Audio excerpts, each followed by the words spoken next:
Hello, Steve Mills here. It's great to be back on Success in Table Tennis. As you may be aware, I'm producing these videos.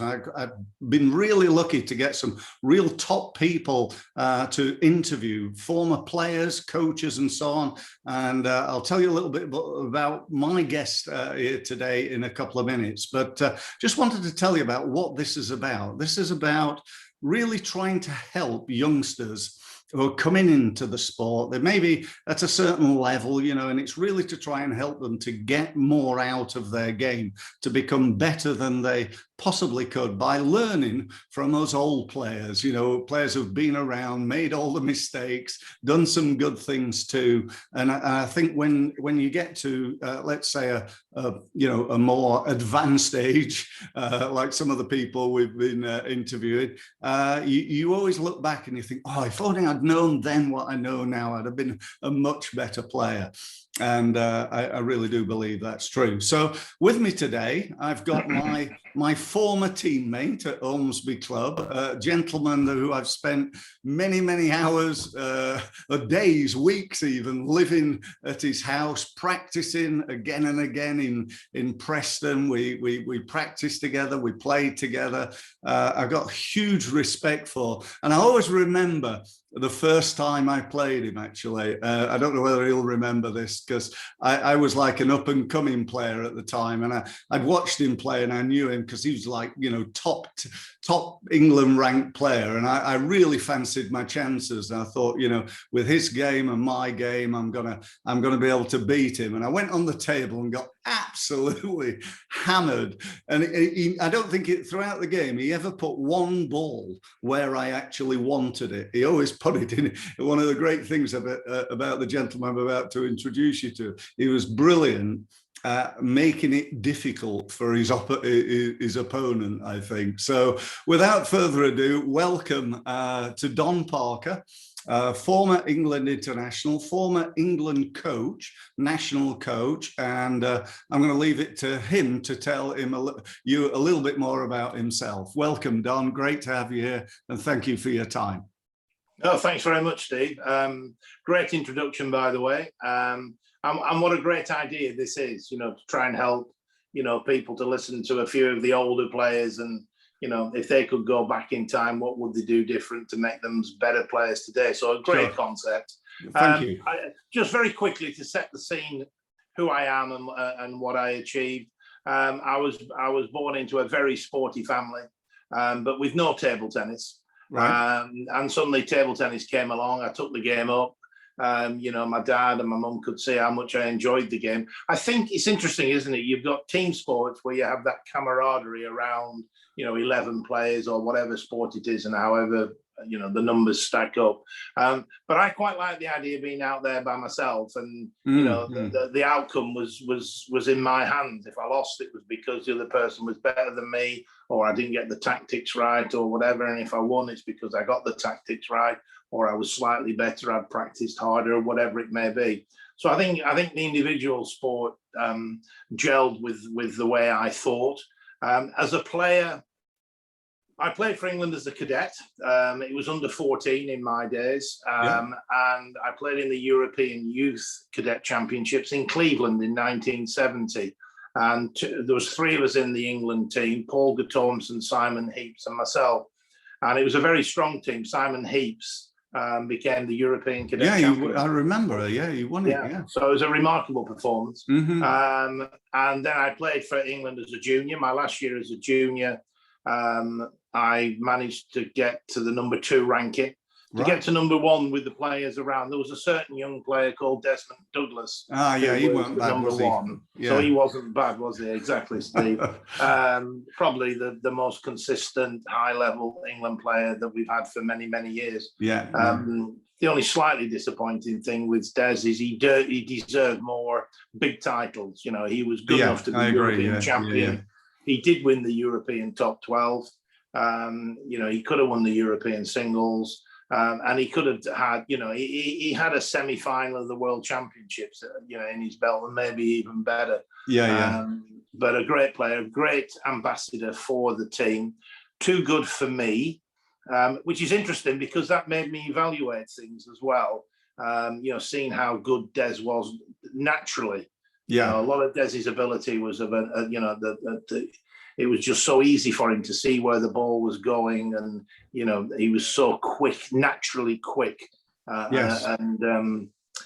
So that was the junior, and I got to rank to, as I say, number 2.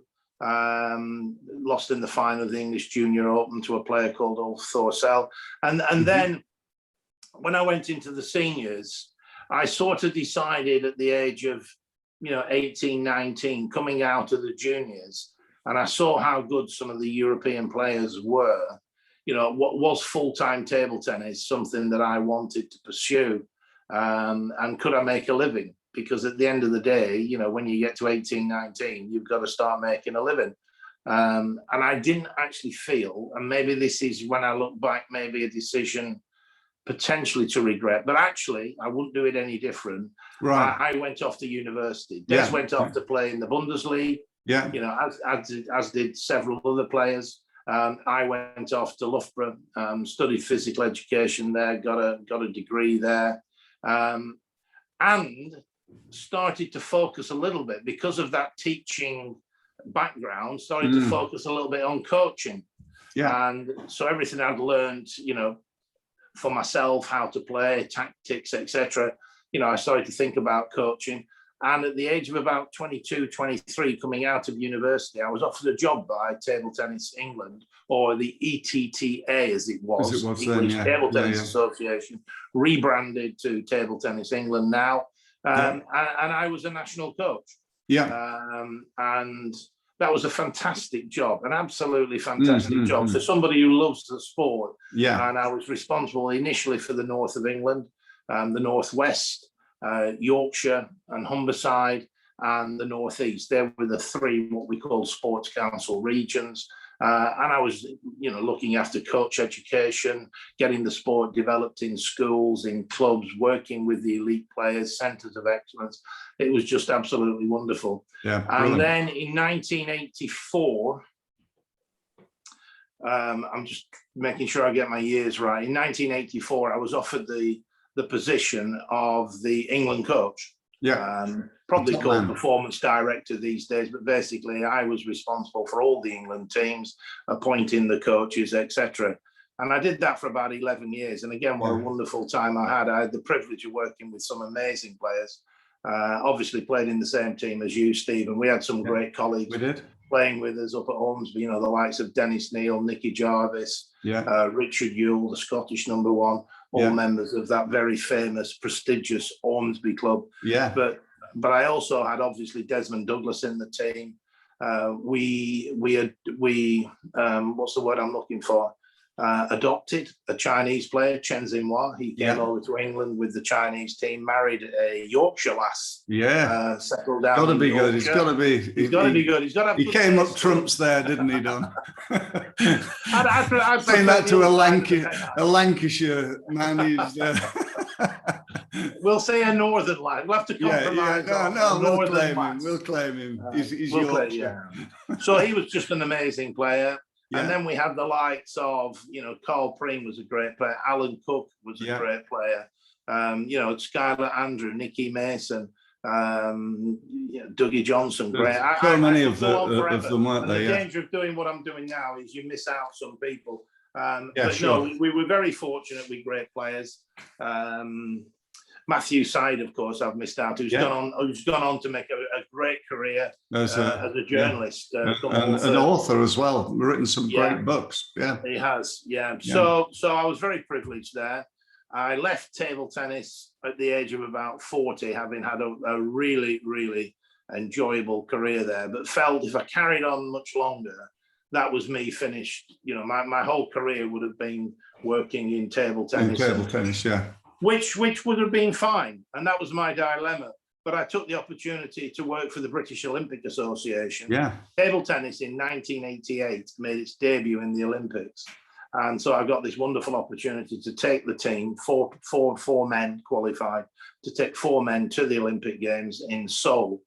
and then got involved with the British Olympic Association and was fascinated by this high performance world and the high performance world in different sports where different things, you know, are probably a bit more important. You know, fitness is more important in that sport than it is in that sport. Mental toughness is more important in that sport than that sport. You know, in rowing, you just need an amazing high level of fitness and long limbs. Whereas in other sports, it's all about skill, close skills, etc.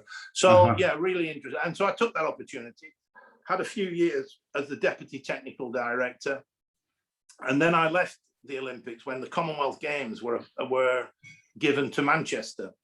And I took up a position as the sports director for Commonwealth Games England, working with all the different sports. And that was just wonderful. The Commonwealth is a great concept. Super countries around the world, you know, Pacific Islands, Caribbean, big countries, small countries, you know, countries with populations of 4,000, 5,000, 6,000 people, and countries like India with a population of 1.4 billion people. So it was quite varied. Quite varied, and I did that for just over 20 years and retired a few years ago. I still do a little bit of commentating for table tennis. Fingers crossed, are we going to Japan? You know, we don't absolutely know yet, but I'm in the Olympic Broadcasting Services commentary team, OBS commentary team, and I've done quite a bit of commentary over the years, 4 or 5 times a year. But when you times that by 30, 40 years, it suddenly is quite a few different tournaments that I've covered, and I really enjoy that. So I guess to sum up my situation, you know, a pretty good player, could have been better. Oh, very good. You're underdoing yourself there. You're a top international player. I got to number 3 in England, and you know, the ranking, now that we have computer ranking lists which go down a long way, they didn't in my day, but I'd like to think I was top 50 in Europe. Top 5 in England for about 10 years. And then, you know, I'd like to think I did a good job as the coach. I was certainly blessed with some great players, which makes a heck of a difference. So I had great players. I'd like to think I got the best out of them. And then everything I've learned from table tennis about performance, I enjoyed the multi-sport environment, working with different sports, working with different. I didn't work with the athletes. You know, you leave the experts to work with, you know, their sport people. And I supported the head coaches, you know, and I supported, you know, with physiotherapy, with medical support, you know, with transportation, security. You know, you take 400 athletes to India and all of a sudden security is quite a serious issue.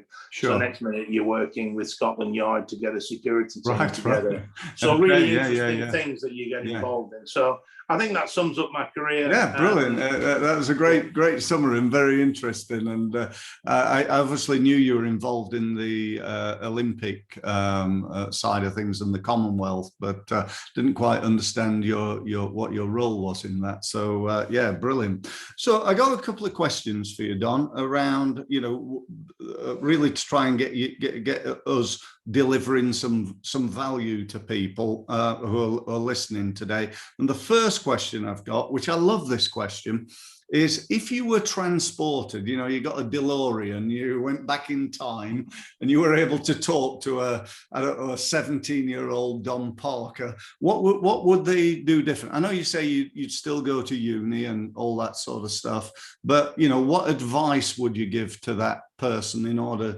to help them to become an even better player? Yeah, it's a great question, isn't it? When you look back. So, you know, the one thing I did is I achieved my full potential. I worked incredibly hard. You know, I kept myself. Nobody was going to beat me because they were fitter than me. No, I would definitely agree with that, Don. They might beat me because they're better than me, better players than me. So that's one thing I'd say to everybody. You've clearly, and I did, you've got to really enjoy the sport. If you don't enjoy it, you know, still play, but don't take it seriously. You've got to really enjoy the hard graft, because the one thing I would say about table tennis is it's tough. There's sorry, Don, there's no way around it, is there? You know, I know in Matthew's book, he talks about, you know, is it about talent? You know, was Des the best player because he was the most talented? Don't know. He says not. He said, I was no more talented than lots of other players, but he said, you know, I every day, you know, grinding it out, hours and hours and hours and hours of practice, and you know, and clearly he was fit, and you know, that was certainly one of the things that he told me when I interviewed him on this this program.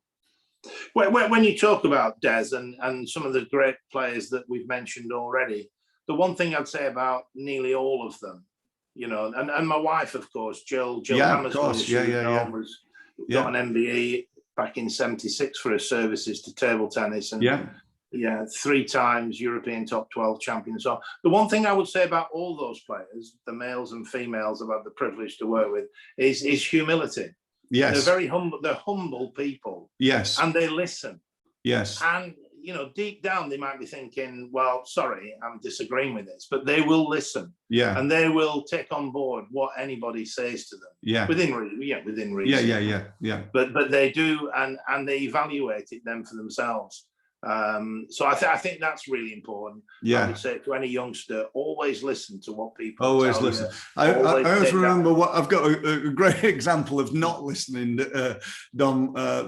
You know, when I was young, I always struggled against defenders. You know, when I was like 16, 17, 18, 19, one day I sussed it out, but my dad, you know, who you know, used to tell me, you know, time and time again, he'd tell me that I need to loop higher over the net. I need to lift it more. And I was sort of going over it and hitting it in the net because there was more backspin on it. And he was telling me for years and years. And I went, yeah, I know, yeah, and never really did it. And then one day I was practicing with John Hilton, and he said to me, do you know your problem against defense, Steve? I said, no, what's that, John? He said, you don't lift it high enough over the net. I went, oh, right. So immediately started doing it because it was John, because it was, you know, somebody with some, I mean, my dad's got huge credibility, obviously, but he never really played. And I was stupid when I was young and didn't always listen to him. But when John told me, I thought, right, that's okay. But the bad news from John, I don't think I hardly ever lost to him after that. And I'd never beaten him before, so he probably regretted telling me. So, but anyway, that was an interesting story, I think. Yeah, no, very, very. Kids, and I would say that to youngsters, do listen to your dads. Yeah, absolutely, I would. Yeah, I would. Yeah. A lot of, I'm not seeing many youngsters who listen to the dads and don't argue with the dads. Yeah. But you've got to pick the golden nuggets out because there are quite a few coming along. Yeah. A few other things, I think. Don't be afraid of losing. No. Go, you know, be positive. Go for your shots. Be aggressive. If the ball's there to attack it, attack it. If you miss it, doesn't matter because that's something you can take away. Don't start playing safe. Don't play not to lose. And if you lose, the thing is with table tennis is that the best players in the world lose 10, 15 times a year. The best boxer in the world loses once or twice in their whole career. And the one thing you have to do in table tennis is no matter who you are, how good you are, you will lose a lot of games. And the secret is bouncing back, having the mental toughness to forget that. And if you're playing in a top 12 tournament, I like top 12 tournaments, you know, where everybody plays everybody, because you see the character there. Somebody has a loss early in that tournament. You don't let your head go down and think the world's come to an end. You bounce back, win your next games, and you can still win the tournament. And I think so, you know, be tough. Don't worry about losing. And always just do your best. I know that sounds a really basic thing to say, just sort of thing your dad would tell you. Just go out there and do your best. And enjoy it. When you analyze it, what more can you do? If you go out there and do your best and, you know, you go for your shots, etc., win or lose, you can be satisfied. You've given it your best shot. And then the fun of it is you go away, you evaluate it. If you've got a coach, you evaluate it with your coach and you work on the reasons tactically, technically, you know, why it didn't quite work out on that time. You look to improve. And then next time you play that person, you know, if you lost, you know, well, it's now to 11, it was 21, of course, in our day, Steve. But if you lose 11-8, 11-4, then you want this time, well, let's try and lose, let's try and take a game. Let's try and win one game. You know what? Just look to improve every time. Look to improve. I always say to people, you know, you either win or you learn. You know, that's a really good metaphor, I think. You know, just, you know, if you're either going to beat the person, but if you don't, you've got to learn from the mistakes that you made, because you don't want to keep doing it. You know, you don't want to keep making the same mistakes again and again and getting the same results again and again. You got to work on improving that. So yeah, good one. So, as a player, I want to ask you two questions here, really. One as a player and one as a coach. As a player, what are the 5 biggest lessons that you've learned? And then as a coach, what are they? So fire away. Right. As a player, lessons that I've learned. Never give up. Whatever the score is, you keep fighting. You play point by point. Yeah. And even if it's that, you know, I'm talking in terms of 21. If Dennis Neal beat me 21-7, I'd fight for that 8th point if it's 27 up. What's the biggest comeback you've ever made, Don? Can you remember? Oh, no. But I've seen players come back from, you know, 20-10 down. You know, there's been some ridiculous comebacks. I was 16-4 down once in the 3rd against our friend Mr. Beardsley, and beat him. and I was 11-1 down the day I beat Pansky in the 3rd. I was 11-1 down and beat him. So yeah, you're right. You never know, do you? You know, you just keep going, and sometimes you can turn games around. It's interesting because that's another lesson. Your game against Pansky, you know, he was 11-1 up. Yeah. And I would say never get confident. You know, you're not home when you get that last point. Because what happens, you know, let's talk about that game. He's 11-1 up. He's playing a player he expects to beat. Yeah. You're ranked below him. He's one of the top ranked players in the world. Yeah. He's suddenly got 11-1 up and he takes his foot off the pedal. Yeah, that's exactly what happened. You come back and all of a sudden at 12-8, he's panicking. Yeah. Oh my God. And then psychologically, he's thinking, you know, he's in a difficult situation, isn't he? I would say another thing as well is I guess I was quite, I thought a lot about preparation and, you know, and how long I wanted to practice before a game started. When I wanted to get to the venue, how long I wanted to be there for, and the danger with being too scripted in your preparation is that if something goes wrong, the car breaks down, or you know you can't get access to the venue when you thought you could, and I think it's having that flexibility to quickly adapt to new circumstances. You know, and I think looking back at my coaching career, I was really keen on players knowing exactly how they would prepare for a match. But then in reality, you know, sometimes that can't happen for whatever reason. No.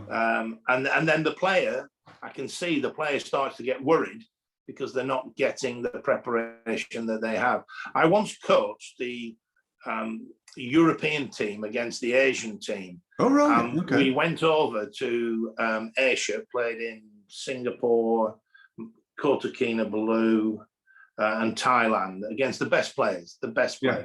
And on the way over there, I was the coach to the European second team, which was Des, Jürgen Persson, and Andrei Mazanov. So it's a pretty impressive team. Not a bad second team to have. Not a bad second team, is it? But then the first team, Voldner, Appelgren, and Grubber. And the Swedish coach was their coach. But on the flight to Singapore, he got an ear infection. And there's nothing worse than flying with an ear infection. No. Anybody who's listening, who's you know a regular flyer, knows. You know, your ears are all over the place. You know, popping and balance and everything. So balance and everything. So he got the doctors wouldn't let him travel once we'd based ourselves in Singapore. So I took the first team, to Kota Kinabalu in Malaysia, and when we got there, we were playing that night. So we based ourselves in Singapore, short flight to Kota Kinabalu. But nevertheless, you know, we didn't get there till midday, and we're playing that evening. But we've been flying for 3 days around the world, picking up players in Europe and eventually getting there. So Waldner, Appelgren, Grubber. Grubber went down early to the venue, asked could he go down, and took Primorac with him as his practice partner. And honestly, Waldner and Appelgren just was so relaxed, it was unbelievable. And I'm getting a bit worried because I'm the coach and I'm not going to start telling 2 of the best players in the world this is what you should be doing. So I virtually give them free rein, and then I lost them at the hotel. Where are they? And then they were just having a mess around in the pool. You know, it's 100 degrees. And so I just very diplomatically said, lads, you think it's a good idea? We'll go down the hall. Andre's down there already. Yeah, sure, Don, no problem. So they get out of the pool and we wander down to the match. And literally, by the time they glued up and hit 3 balls, stop. You know, it's the opening ceremony for the match. So in 5 days, they've played very, very little, and they've just hit 3 balls on the day. Yeah. The opposition was Teng Yi, the Chinese. I remember him. Boy. He was brilliant. Jiang, world champion. Yu Nam Q, Olympic champion. So we're up against the Olympic champion, the world champion, and this sort of legend as he you know, he won the English Open, didn't he? Yeah, I was there. So and they'd been there a week practicing. Yeah. So the lads found this out, and I thought, this 4,000 spectators watching, you know, these legends battle it out, and I thought this could be tricky. You know, my first spectacular failure. And we thrashed them 5-1. Yeah. Waldner and Appelgren were amazing. Waldner was just unbelievable, you know. Was he? Whereas he could have, I made a bit of a story and a bit of fun out of this, but the reality was that he knew he couldn't get his preparation. He knew he was on a plane. He knew he was, and he was just relaxed. Yeah. And I'd asked the Swedish coach what was good advice. He said, well, sometimes he backs off on the backhand too much. You need, you know, so I had a few things to say to him that hopefully gave him a little bit of confidence or whatever, only because I pinched the lines off his personal coach. Yeah, well, that's good coaching by you. Yeah, Glenn Oost. So that's a classic example of people being flexible, adaptable in their preparation, and still performing at a world-class level despite poor preparation. Despite the problem. So I guess what I'm saying is just be careful of being too prescriptive in what you feel you have to do. You have to have the ability to adapt and be flexible. I think in a way it's what you feel comfortable with. I always used to like to, you know, get there early, plenty of time, and have a really good practice. The more I practiced, generally, the better I got. And I hated it when it was the last minute. But I remember my coach when I was really young, one day saying something like, right, okay, you've just turned up at a tournament, you've got 30 seconds warm up, and then you're straight on against the top player. And so we went on the table, he hit for like 30 seconds, and then we had a game. I had a game against him. And it was really interesting to have to do that. You know, I wasn't warmed up, you know, my muscles weren't warm, you know, and he spoke to me about, you know, you need to take it steady to start with, because I wasn't prepared to all of a sudden be at match playing level, and it was a really interesting factor. I also remember when like you, when I packed in playing table tennis, I took up tennis, and I sort of went at it in a way with the same idea. You know, in fact, I play exactly the same, just try and blast it as hard as I can, no matter where the ball comes really at tennis. When I started playing tennis at local league level, we had a 6:30 match and people turn up at 6:25.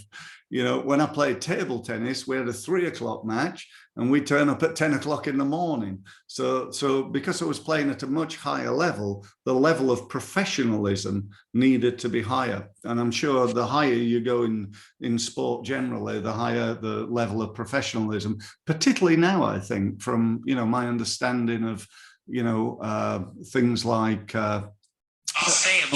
sorry, I do apologize there. I've got my phone going off. Should have been turned off there. That's not good. Anyway, yeah, you know, the level of professionalism at sports increasing, particularly, I think, with the knowledge that we've got now in sport in general and table tennis in particular, and the way we can use technology to really, I would have loved back in our day to have had video recording of every match so that I could analyze it and really get to know how many points I won with my forehand and my backhand, and what my percentage mistakes were on the return of serve, and so on and so forth. So these days, obviously, we can do that. So. Definitely, video analysis now is. I mean, people used to dabble at that, I guess, but now they did. Very serious profession video analysis. Yeah, all the different ways to analyze performance. It's because when I got involved with Commonwealth Games and Olympics, and you look at other sports, analysis is massive. Analysis in team sports is just crucial. Yes. They're looking at tactics of, rugby sevens, hockey, etc. Yeah. Video analysis is key. And likewise on the individual sports, for tactics and everything else. Yeah. I totally agree. And now, when you look at the sort of very serious tennis players, it's Team Murray, isn't it, that travelled to a tournament? Yeah. And in Team Murray, you'd have analysis, you'd have nutrition, you'd have physio, you'd have a doctor, you have strength and conditioning experts. People surround themselves with experts in their particular area, with the player in the middle. From all that. It's not a matter of having a coach, is it? It's a matter of having a series of coaches, a whole team. And I think certainly in tennis, Lendl was the first guy to really do that. I met a guy whose job title was Ivan Lendl's racket stringer, and he literally travelled around the world with Lendl stringing his rackets. That was his full-time job, and he wouldn't let anybody else do it. It had to be this particular guy, and it's interesting, the different level of professionalism, I think that everybody needs these days. So having I suppose a system, I think, is really important. So we're coming towards the end of our time together. Perhaps if you could give like your number one biggest tip. Somebody's listening today and they've enjoyed this and they think it's it's of real value. What would your number one tip be to a young player who's progressing in the game? Yeah, great question. I think, and I'm going back to something I've said, but I would say one of the, if not the most important thing, when you're playing in a match, when you're developing, you're coming through the ranks, it is so important to play positive. And the danger is you'll have an entourage around, your parents, grandparents, who are so anxious for you to win. That I'm pushing with Steve. Steve and I are playing each other as 12-year-olds, and all of a sudden I go for I serve and I go for a forehand topspin and I miss, and Steve just plays safe on the return of serve and I make a mistake again. Well, actually, as a coach, I'm pleased with my player because I know I can sort those problems out. And the player who plays safe, will win at an early stage, but they won't win later on. No. So it's not a case of being reckless, and it's not a case of belting the ball as hard as you can and saying I'm playing positive. But it's taking the initiative, at every opportunity with a strong backhand, a strong forehand, and playing to win the point and not playing not to lose the point. Playing not to lose can be quite effective when you are 11, 12, 13. But then when you get older and you're playing better players, you have to go out there and you play to win. And you look at the likes of Voldner and Marlon, the two greatest players I've ever seen. They are classic, examples of that. And you can actually see them. They'll lose a point, but they're nodding to themselves. And I used to get strange looks when I was coaching my son and daughter when they lost a point, and I would just say, "Well done, well done." And I could see, what does he mean? Well done, they've lost the point. But it's not whether you win or lose the point, it's how you play the point as you're coming through the ranks. And it's developing that game that has the potential to take you to where you want to go. Yeah, I'd say that's a really big. Yeah, that's a great piece of advice, Don. It really is. I knew this interview would be brilliant. I knew you'd have some fantastic ideas, and I really, really appreciate your time in being here. And I really hope for anybody listening, take advantage and take advice from this video, because we've really shared some fantastic stuff. So we're going to bring it to a close. Thank you ever so much, Don. Really appreciate it. Looking forward to hopefully meeting up at some point in the next season, providing everything moves ahead like we all hope it will. And hopefully I'll be able to interview your dear wife at some point. We'll certainly be asking her, and as European champion, and was it OBE or MBE? MBE, sorry, yeah. So we'll try and get Jill on and see if we can twist her arm, and I'm sure she'll have some fantastic insights and ideas for people. So thanks ever so much, Don, and pleasure, Steve. look forward to speaking again soon. Thank you.